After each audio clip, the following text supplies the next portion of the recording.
Jadi kalau fokus ke ininya, ke entrepreneur university-nya, itu sebenarnya bisa lebih detail tuh. Nanti bisa ditambahkan kayaknya deh. Jadi misalnya fokusnya tuh idenya apa sih untuk entrepreneur university? Pernah nggak deh dulu tuh dibayangkan ada semacam workshop artinya bengkel sebenarnya, bengkel wirausaha gitu. Sampai misalnya ada satu tempat untuk belajar ngelas gitu istilahnya gitu ya. Kayak yang di pesantren sekarang itu BLK. Balai Latihan Kerja. Nah, mirip seperti tapi kan kalau kampus kan agak sedikit berbeda tuh. Itu belum ada berarti ya? Belum ada. Oke, balik yang ketiga yang terakhir dari sisi leadership atau manajemen. Kira-kira apa nih? Dari ketiga ini apa karakternya masing-masing sebenarnya tuh? Yang mempengaruhi terwujudnya ini gitu.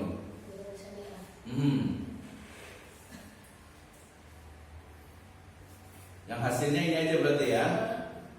Hasilnya ini aja. Yaudahlah, yang terakhir dari Dewi, kira-kira apa rekomendasi kalau terlihat dari sarannya? Sarannya ini kan banyak banget ya. Terakhir. Yang terakhir kesimpulan. Nah, ini kan sarannya banyak banget nih. Ini sebenarnya sangat ideal, tapi dia masih teoritis. Nah, kalau dikumpulkan kembali lagi menjadi 3, kalau menurut Dewi apa aja nih untuk mewujudkan entrepreneur university? 1 apa kira-kira? Memperbaiki visi Kalau nggak bisa kalau memperbaiki tadi ada sebutkan memperbaiki visi atau mungkin visi itu belum membumi, itu nggak bisa juga karena visinya udah dirumuskan dari awal. Kalau mau ganti visi apa lagi kan itu udah jelas tuh unggul gitu. Jadi visi itu dalam tanda petik itu dia nggak bisa dirubah, bukan nggak bisa dirubah artinya yang itu aja gitu, yang itu kan jadi entrepreneurial university kan. Nah coba ini tadi memperbaiki yang pertama kalau menuju ke tadi memperbaiki kurikulumnya. Jadi kurikulumnya itu dilihat gitu, jangan sampai nanti nggak sesuai nih dengan tujuan visi utamanya gitu kan. Kemudian yang kedua tadi dari sisi infrastruktur atau lab itu nanti terkait dengan keuangan, dengan sarpras juga masuk di situ. Yang ketiga mungkin dari sisi leadership atau kepemimpinan manajemen nanti terkait dengan alur kerja sebenarnya. Seperti itu. Oke, udah banyak tuh ya. Nanti tinggal dicat lagi, nanti tinggal diperbaiki. Saya lanjutkan berikutnya ke Bapak Dr. Waki untuk memberikan masukannya sekaligus ini momen yang sangat bersejarah pada Dr. Waki ini untuk memberikan masukannya karena kan kita record juga nih, tapi nggak kita publish tenang saja, kita simpan gitu. Silakan Pak Dr. Waki. Terima kasih Pak. Walaupun bermehek-mehek ya. Tapi selesai juga ya. Apresiasi. Tadi betul kata Pak Direktur, yang menjadi masalah pokok itu leadership. Sampai hari ini itu belum terpecah antara founder sama pelaksana kan. Ini sampai hari ini itu belum cair bahasanya. Yayasan dengan manajemen. Saya membangun pesantren setelah orang tua meninggal itu 10 tahun. Sampai hari ini tadi kata semua santri itu melas semuanya bisa. Ini nembok kayak begini bisa. Sekarang paling sampai itu sampai 120. Masya Allah. 1 kilo. 1 kilo. Jadi kita tadinya santri 3 sekarang 50 itu bisa, mereka bisa hidup. Jadi sekarang menanam cabai harganya tinggi terus. Betul. Sudah. Dan kita tidak ngomongin visi-misi begitu ya. Nggak pakai visi malah gitu ya. Udah harus berjalan. Betul. Visi-misi. Itu jalan tadi satu leadership. Jadi kalau kita bicara syariah, kita itu ikhtiar. Jadi kalau lagi itu ikhtiar maksimal. Ikhtiar Maksimal kan. Terus tidak boleh juga pikir gitu kan. Ternyata semuanya jalan. Kita artinya 10 tahun ini arahnya sudah jelas. Ya betul. Jadi ketika kita anak-anak, walaupun mereka ada sebagian yang tidak punya ijazah, gitu ya. Artinya kalau udah bikin Assalamualaikum. Waalaikumsalam. Silakan Pak Dokter. untuk membangun fasilitas, kemudian tadi bengkel, tani, ya, terutama yang katakanlah nilainya cukup stabil. Tapi hari ini kita tahun-tahun ini untungnya berlipat lipat. Kalau kita melihat kain yang begitu ya, lahan yang luas, ini tinggal kami semua ini tinggal ngomongnya, tinggal lahan sekian, modal sekian. Jadi kita artinya bicara visi di pesantren kita yang tidak pakai visi bahas, ya pakailah, cuma kita tidak terlalu fokus ke sana. Kita praktek dan ikhtiar maksimal. Ya, ternyata tadi santri bisa menjadi sarana artinya kita untuk pakai baja ringan saja anak-anak sudah bisa. Dari mulai pasang gamis segala macam, kemudian tadi bengkel yang pertanian itu mereka sangat mahir, sangat mahir. Nah, pesantren kami cuma 5 hektar, tapi jalan dan kita katakanlah tadi tidak merasa puas batasan visi-visi kita tidak terlalu fokus ke sana, tetapi ini kalau kita bicara di sini fenomenologi kita lebih kepada melihat fenomena ya. Nah, yang realnya. Jadi sampai saat ini nanti di sini diperbaiki. Kendala terbesar adalah leadership. Leadership. Yang sementara ini maaf ya, yang menjadi leadership kita itu bukan gabungan kolaborasi mereka yang praktisi, Karena kita di sana juga ada di sampingnya itu orang IPB dan mereka terjun, kita sama-sama ini patek itu gimana, jadi sama satu, padahal kita beda, tapi kita minta ilmunya. Jadi mereka pakar dan mereka terjun langsung. Kita sambil tadi juga kita meneliti jalan, tapi jangan tadi jangan lagi-lagi menghadirkan dari awal leadership yang hanya bicara konsep gitu ya. Kemudian keduanya ini ada secara umum, kalau kita lihat kendala hari ini adalah coba yang jadi kiai pesantren Syahid sampai hari ini kan itu baru beberapa tahun ada perubahan, sudah sekian belas tahun sudah supaya artinya sudah tumpul ininya pemikiran dan lain tapi masih berlaku. Lagi kendalanya leadership. Jadi saya mencermati dan umumnya ya.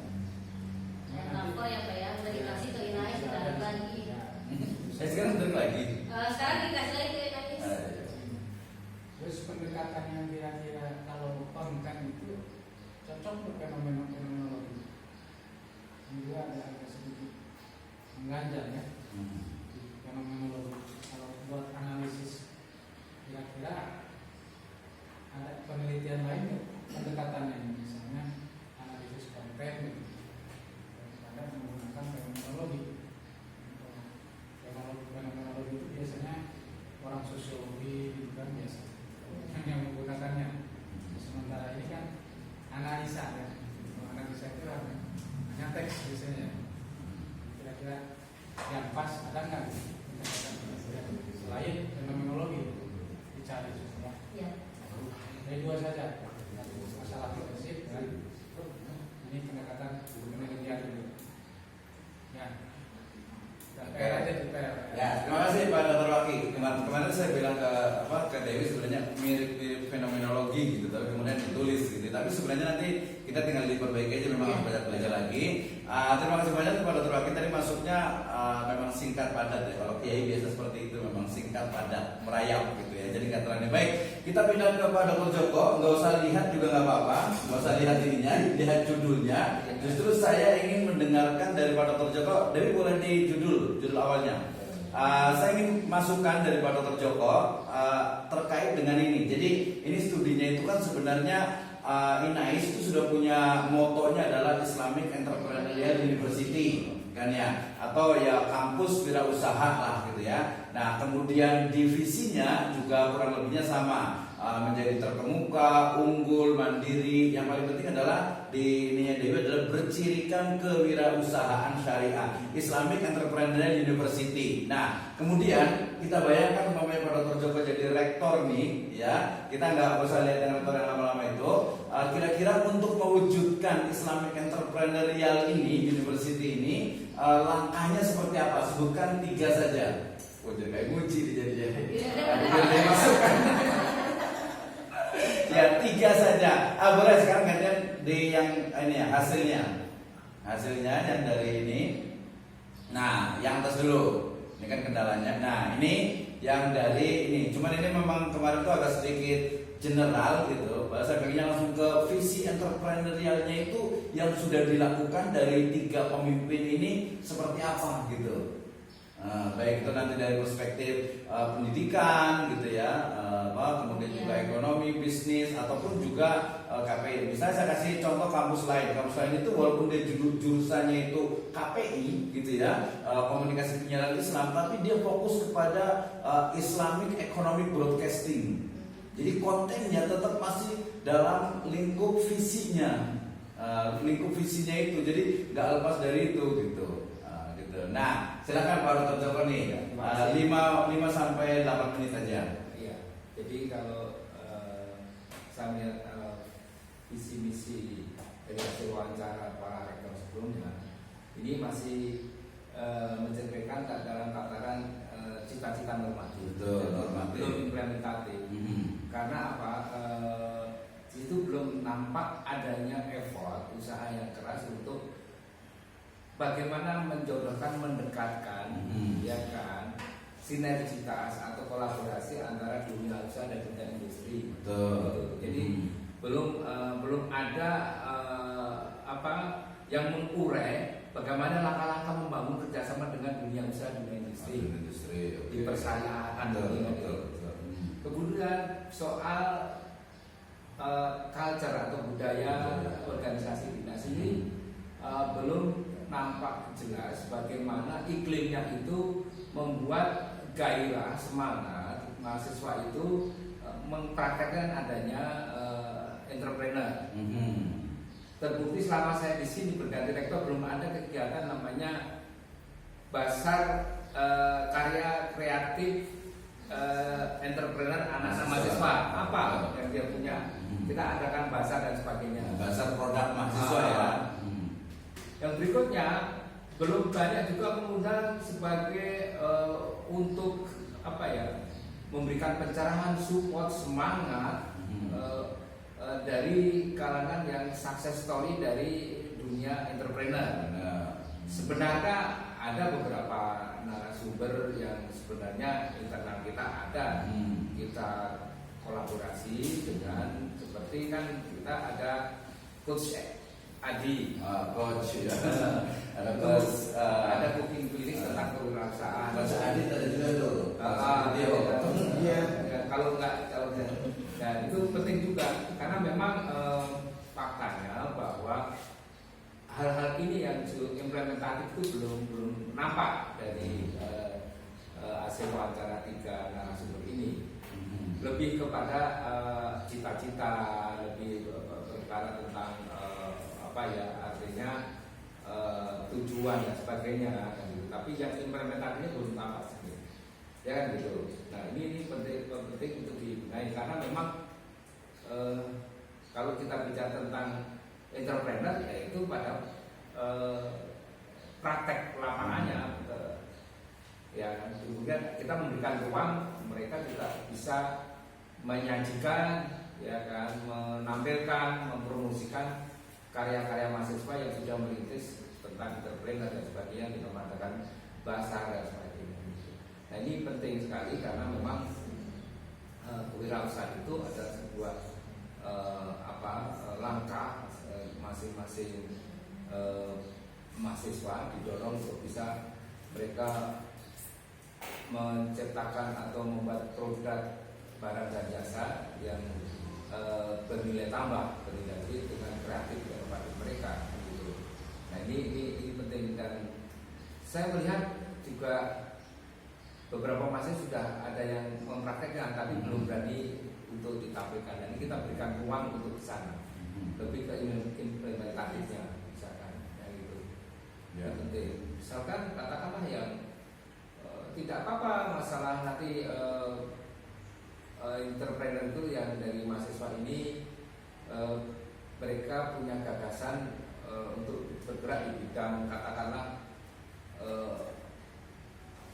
upacara keagamaan, misalnya peringatan keagamaan Islam, misalkan dia bergerak di bidang menyediakan hewan kurban, akikah dan sebagainya, itu perlu tampil juga. Dan juga yang tidak kalah penting,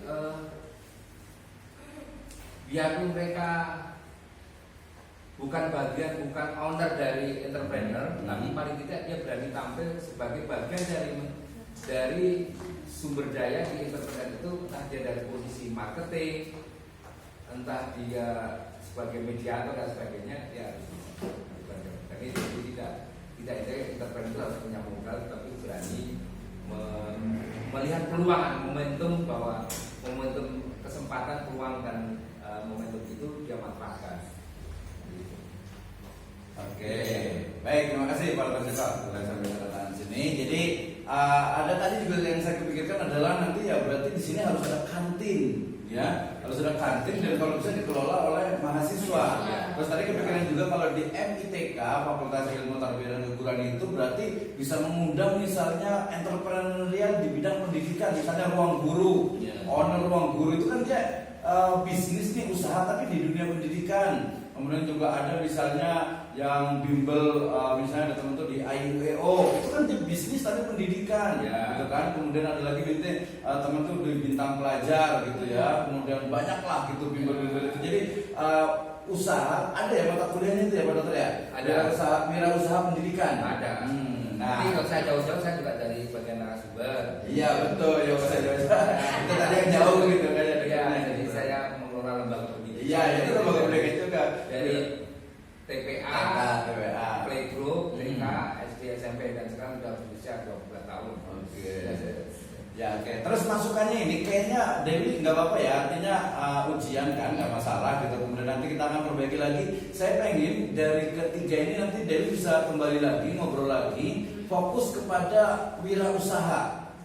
Jadi tulis saja bagaimana pendapat Bapak tentang untuk mewujudkan kampus wirausaha syariah. Nah itu sebenarnya jadi yang kayak penelitian PKM itu dia pendukung saja, supporter saja gitu, supporter saja gitu. Jadi itu akan menjadi menarik dan bagus gitu ya. Kemudian juga nah sebenarnya ini nanti kalau di riset itu sebenarnya dia bisa menggunakan ANP, cuma kemarin belum banyak belajar tentang analytical network process. Kemudian juga bisa pakai AHP juga untuk mencari solusi terbaik gitu ya. Jadi decision maker atau decision making gitu. Jadi dia pakai software Evius juga bisa sebenarnya itu ya. Untuk software untuk mencari, dia kualitatif, dia software untuk mencari kira-kira yang terbaik itu apa gitu. Misalnya tadi saya simpulkan bahwa untuk mencapai entrepreneurial university itu pertama berarti kurikulum. Ya, kurikulum itu dari mulai dilihat di RPS-nya sampai pada model pembelajarannya. Termasuk di kurikulum itu ada tadi visiting industry, kemudian juga ada bazar setiap kapan gitu kan ya, bazar untuk produk mahasiswa, ya. Kemudian juga nanti ada kantinnya yang mendisplay produk-produk mahasiswa gitu ya. Sampai itu offline-nya yang online-nya juga ada. Itu yang pertama. Yang kedua adalah dari sisi tadi infrastruktur, dalam artian itu adalah ya lab wirausaha gitu ya, lab wirausaha nih gitu. Jadi betul-betul harus ada, jangan hanya pusat studi saja, tapi memang ada ininya ya. Tadi misalnya di kantinnya, di koperasinya, lebih implementatif gitu. Nah, yang ketiganya adalah leadership atau manajemennya. Ini tadi sudah diulas oleh Pak Waki. Baik, karena waktunya sudah lewat. Satu lagi yang penting juga diberikan ruang untuk kompetisi entrepreneur mahasiswa. Iya betul. Itu penting. Jadi mahasiswa yang sudah merintis perusahaan kita kompetisikan. Betul. Kita nilai, kita kasih hadiah. Ya, nice award gitu kan ya. Betul. Baik, terima kasih, luar biasa sekali. Ini menjadi sejarah ya. Jadi nanti Dewi diperbaiki lagi nanti dari sisi hasilnya di Entrepreneur University. Baik, silahkan ditutup. sekian presentasi tesis saya. Terima kasih kepada Bapak penguji ya, atas masukannya. Sekian dan terima kasih. Wassalamualaikum warahmatullahi wabarakatuh. Waalaikumsalam.